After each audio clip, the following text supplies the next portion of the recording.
नमस्कार विद्यार्थियों।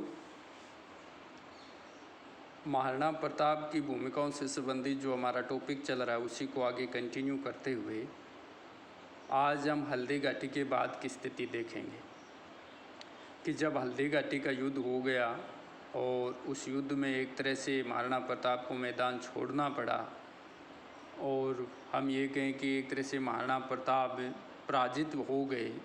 तो कल हमने देखा था कि उनके पराजय के क्या कारण रहे हैं और उसके बाद क्या हुआ, हल्दी घाटी के बाद क्या हुआ, वो सारा कुछ आज हम इस वीडियो के माध्यम से देखेंगे।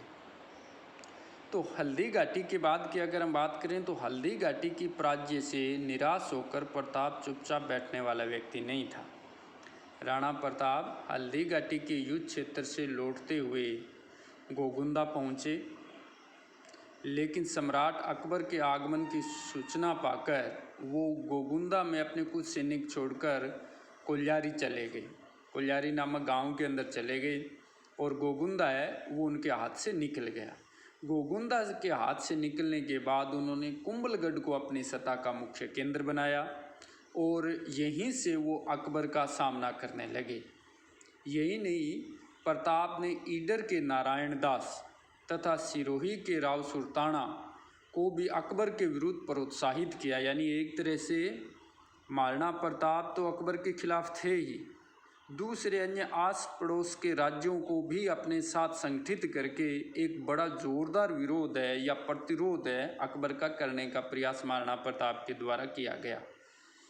मारवाड़ के राव चंद्रसेन द्वारा भी नाडोल में विद्रोह कर दिया गया और कहा जाता है उसके पीछे भी अप्रत्यक्ष रूप से महाराणा प्रताप का हाथ था। तो हम कह सकते हैं कि हल्दी घाटी के युद्ध के बाद महाराणा प्रताप ऐसे नहीं है कि अकबर की विशाल सेना को देखकर घबरा गए होंगे, बल्कि दुगने जोश और उत्साह के साथ अकबर का विरोध किया और एक संगठन बनाने की भी कोशिश की, जिसमें ईडर राज्य है, सिरोही राज्य है या मारवाड़ के चंद्रसेन है, इन सबको मिला करके एक संगठन बनाने का भी प्रताप के द्वारा प्रयास किया गया।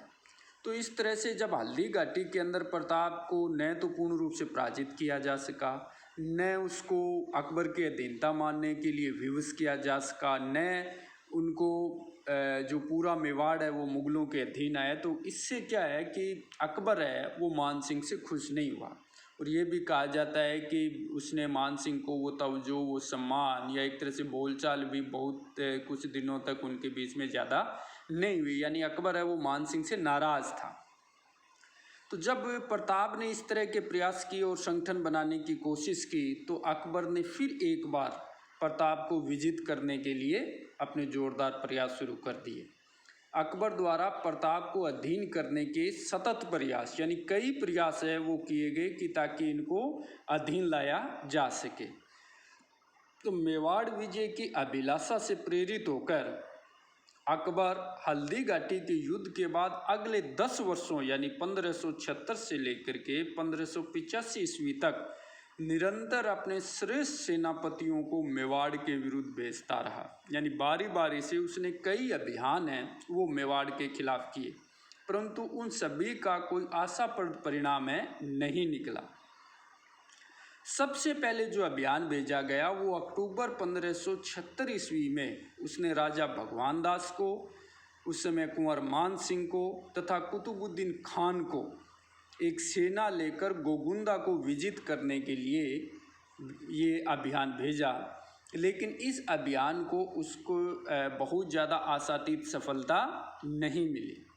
तो इस अभियान के असफल हो जाने के बाद बादशाह अकबर द्वारा शाहबाज खान को मेवाड़ पर विजय प्राप्त करने के लिए भेजा गया और शाहबाज खान के नेतृत्व में शाही सेना ने मेवाड़ पर कई बार आक्रमण किया। तो शाहबाज के नेतृत्व में मुख्य रूप से जो 3 आक्रमण हुए हैं उनके बारे में हम चर्चा करते हैं। शाहबाज खान के द्वारा पहला आक्रमण है वो प्रताप के खिलाफ 15 अक्टूबर 1577 ईस्वी को किया गया। इसके अंदर शाही सेना है वो कुंभलगढ़ दुर्ग को विजित करने के उद्देश्य से आई थी, जिसके ऊपर प्रताप का नियंत्रण था। 4 आक्रमणों के बाद वे यानी बार 4 टाइम्स है वो शाहबाज खान की सेना ने अटैक किया, लेकिन वो कुंभलगढ़ को जीतने में असफल रहे। तो तो जब बार बार आक्रमण होने लगा तो अपने कुछ विश्वस्त सरदारों को कुंभलगढ़ में छोड़ करके महाराणा प्रताप पहाड़ों में चले गए। अब जो बचे हुए राजपूत सैनिक थे उन्होंने दुर्ग खोल करके और शाहबाज खान की सेना का जोरदार मुकाबला किया, लेकिन अंततः 3 अप्रैल 1578 ईस्वी को कुंभलगढ़ दुर्ग पर शाही सेना का अधिकार हो जाता है।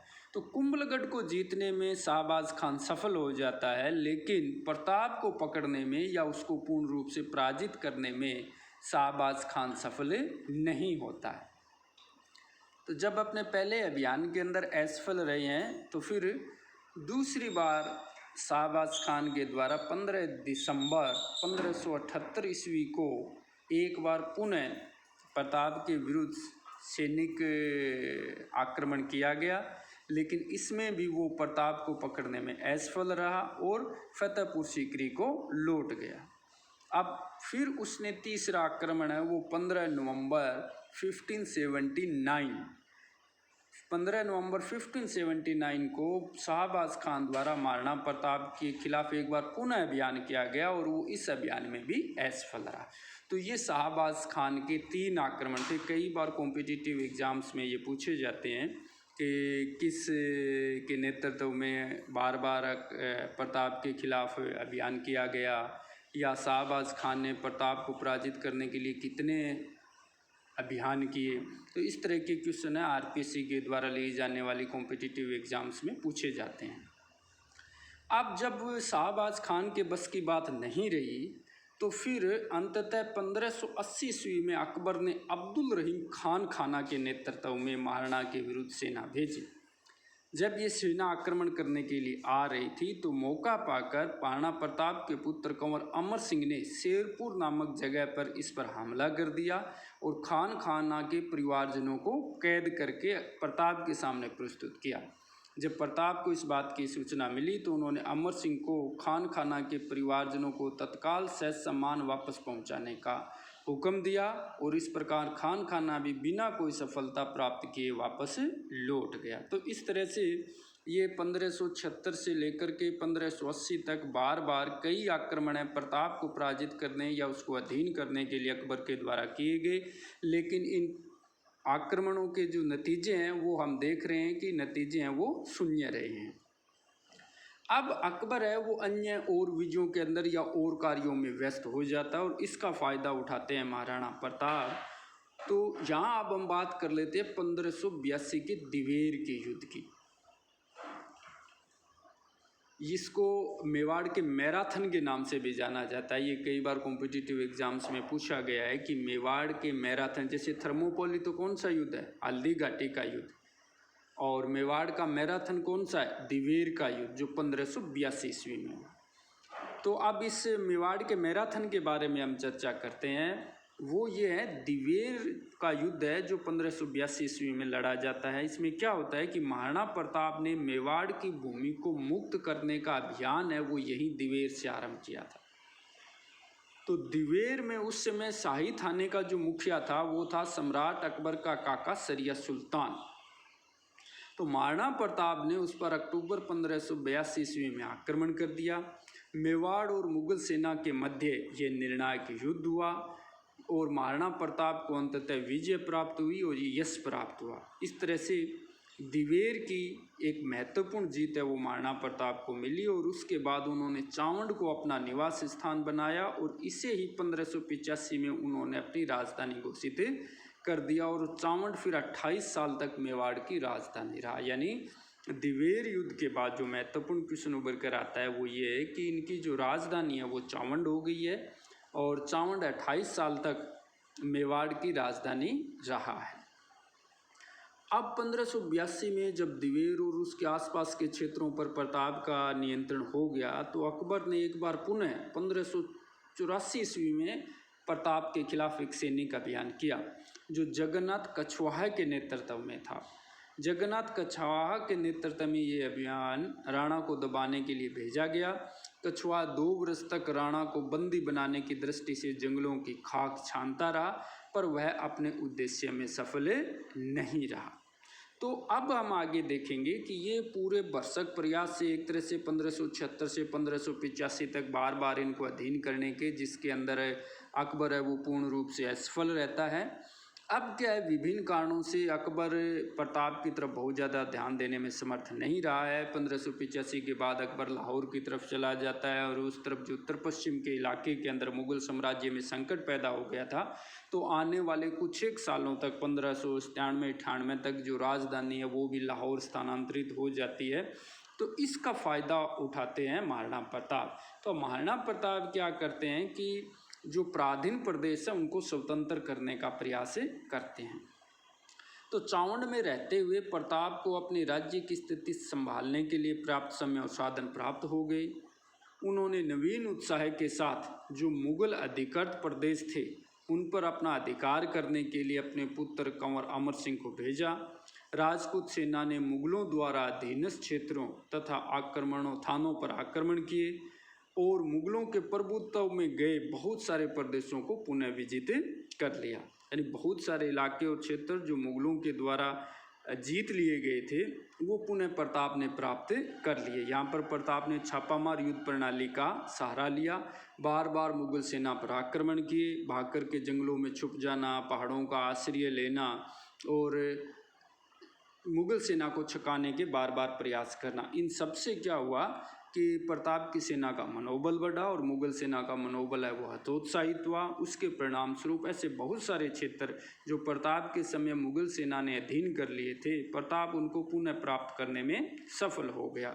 सिर्फ दो महत्वपूर्ण क्षेत्र चित्तौड़गढ़ तथा मांडलगढ़, यानी चित्तौड़गढ़ और मांडलगढ़ को छोड़ करके पुनः सारे प्रदेश है वो प्रताप के अधिकार में आ गए। ये प्रताप की एक बहुत बड़ी उपलब्धि थी। अब बात कर लेते हैं प्रताप के अंतिम दिन तथा मृत्यु। तो प्रताप के जीवन के अंतिम 12 वर्ष यानी 1585 से 1597 तक शांति में रहे। ये हमने बात कर ली कि चूँकि मुख्य शत्रु जो प्रताप का था वो अकबर था, तो अकबर उस समय अपनी उत्तर पश्चिमी सीमा पर आए हुए संकटों की वजह से प्रताप की तरफ ध्यान देने में असफल रहा। तो ये 12 वर्ष शांति के रहे, क्योंकि इस अंतराल में मुग़लों ने उन पर आक्रमण नहीं किए।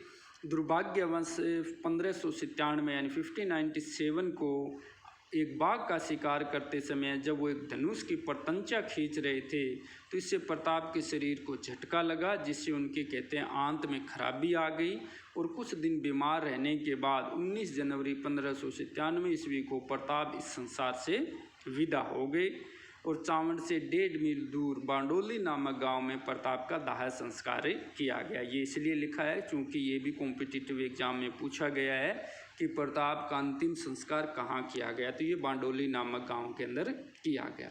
तो इस तरह से प्रताप है वो 1597 ईस्वी को अपनी मृत्यु को प्राप्त हो जाते हैं। लेकिन अपनी मृत्यु को प्राप्त होने से पूर्व उन्होंने चित्तौड़गढ़ और मांडलगढ़ को छोड़कर लगभग मेवाड़ का सारा हिस्सा अपने कब्जे में कर लिया था। तो जिस अदम्य साहस और वीरता का प्रदर्शन है महाराणा प्रताप ने किया, उसी के कारण महाराणा प्रताप को याद किया जाता है। अब आगे का जो टॉपिक है महाराणा प्रताप का मूल्यांकन, वो हम नेक्स्ट वीडियो में देखेंगे। तब तक आप इतने टॉपिक की स्टडी करें। Thank you.